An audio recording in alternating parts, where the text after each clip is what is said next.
ကဘာမျက်စိများငေးကြည့်နေသောဓမ္မပြပွဲကဘာကြီးကတခုခုကိုစောင့်ကြည့်နေပါတယ် CNN BBC Al Jazeera ကဘာသတင်းဌာနကြီးတွေက American လမ်းမကြီးတွေပေါ်ကဒီမြင်ကွင်းကိုထုတ်လွှင့်နေကြပါတယ် Buddhist monks march for peace in America ဒါဟာသတင်းတစ်ခုနဲ့ပို့ပါတယ်ဒါဟာသမိုင်းတစ်စောင်ပါ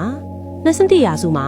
နိပညာကအရာအလုံးကိုအုပ်စိုးနေတဲ့ခေတ်မှာ AI တွေ robot တွေ metaverse တွေအကြောင်းပြောနေကြတဲ့ခေတ်မှာလူသားတွေကသတိရလာကြပါပြီ။နိပညာတွေကလူတို့ကိုပိုးပြောရွှင်အောင်လုပ်ပေးနိုင်လား။ပိုက်ဆံတွေအများကြီးရှိရင်စိတ်ငြိမ်းချမ်းသွားနိုင်လား။အောင်မြင်မှုတွေကဘဝရဲ့အထိပ္ပယ်ကိုပေးနိုင်လား။တော်တော်များများကအဖြေကမဟုတ်ဘူးလို့တွေ့လာကြပါပြီ။အဲ့ဒါကြောင့်တန်နာတော်တွေရဲ့ဒီလမ်းလျှောက်ပွဲကဒီလောက်အရေးကြီးနေတာပါ။ Hollywood မှာရုပ်ရှင်ကျယ်တွေဒါရိုက်တာကြီးတွေတန်းကြွယ်သူတွေအများကြီးနေထိုင်ကြပါရဲ့။သူတို့ကကမ္ဘာဖြိုဖြေရေးလုပ်ငန်းကိုထိန်းချုပ်ကြပါရဲ့။ဒါပေမဲ့အဲ့ဒီလူတွေအများကြီးက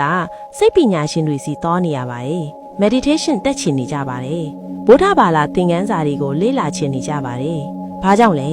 ဘာကြောင့်ဆိုတော့အောင်မြင်မှုကအတွင်းစိတ်ငြိမ်းချမ်းမှုကိုမပေးနိုင်ဘူးဆိုတာသူတို့သိလာကြပါပြီ Steve Jobs ကိုပဲကြည့်ပါ Apple Company ကြီးကိုတည်ထောင်ခဲ့တဲ့သူကဗုဒ္ဓဘာသာနဲ့ Zen meditation ကိုလေ့လာခဲ့တယ်သူအောင်မြင်မှုရဲ့အရင်းမြစ်ကဒီမှာလာတယ်လို့ပြောခဲ့တယ်Mark Zuckerberg, Jack Dorsey တခြား Silicon Valley ရဲ့ CEO ကြီးတွေအများကြီးက meditation လုပ်ကြတယ်။ဗုဒ္ဓဘာသာအယူအဆတွေကိုလေ့လာကြတယ်။အခုတန်ဃာတော်တွေကတိုက်ရိုက်ရောက်လာပါပြီ။ Silicon Valley ရဲ့နှလုံးသားဖြစ်တဲ့ San Francisco နဲ့ San Jose မြို့တွေအနီးမှာငွေကြေးစီးပွားရေးရဲ့မြို့တော်ဖြစ်တဲ့ Los Angeles မြို့မှာသူတို့ရှောက်နေကြပါတယ်။တာမန်လူတွေစီးပွားရေးသမားတွေကျောင်းသားတွေဆရာဝန်တွေအင်ဂျင်နီယာတွေလူတန်းစားမရွေးရပ်ကြည့်နေကြပါတယ်။တချို့ကဖျားရှိခိုးနေကြပါတယ်။တချို့ကလက်အုပ်ချီးနေကြပါတယ်။တချို့ကဓာတ်ပုံရိုက်ပြီးဆိုရှယ်မီဒီယာမှာတင်နေကြပါတယ်။ဒါပေမဲ့အရေးကြီးဆုံးကတချို့လူတွေရဲ့မျက်နှာထဲမှာအပြောင်းလဲတွေ့ရတာပါ။မျက်ရည်တွေစီးကျနေတဲ့သူတွေရှိပါတယ်။ဘာကြောင့်လဲ။ဘာကြောင့်ဆိုတော့သူတို့ကနှစ်တွေရှာဖွေနေရတဲ့အရာကိုဒီမှာတွေ့လို့ပါ။ငြင်းချမ်းမှုအစစ်အမှန်ငြင်းချမ်းမှုTikTok မှာဗီဒီယိုတွေတန်းကြည့်ပြီး view ရနေပါပြီ။ Instagram မှာပုံတွေပြန့်နှံ့နေပါပြီ။ YouTube မှာလူတွေထောင်ကြည့်ပြီးကြည့်နေကြပါပြီ။ Comment တွေဖတ်ကြည့်ပါ။ I'm not Buddhist but this touched my heart.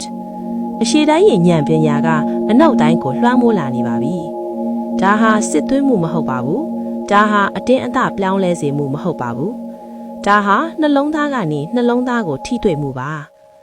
ဗုဒ္ဓမင်းကြီးရဲ့တရားတော်ကနိုင်ငံပိတ်စည်းရိုးမရှိပါဘူး။ဘာသာစကားကန့်သက်ချက်မရှိပါဘူး။လူမျိုးကြီးခွဲခြားမှုမရှိပါဘူး။တရားတော်ကအပီးပီးဆိုင်ရပါစကြဝဠာအတိုင်းအတာနဲ့ကျေဝန်းပါတယ်။အခုတန်ဃာတော်တွေရဲ့ခြေလောင်းတိုင်းကဒီတရားတော်ကိုမျိုးစေ့ကြည့်နေတာပါ။နောက်လာမယ့်မျိုးဆက်တွေအတွက်အနာဂတ်တစ်ခုတည်ဆောက်နေတာပါ။ငြိမ်းချမ်းမှုရဲ့အနာဂတ်မေတ္တာတရားရဲ့အနာဂတ်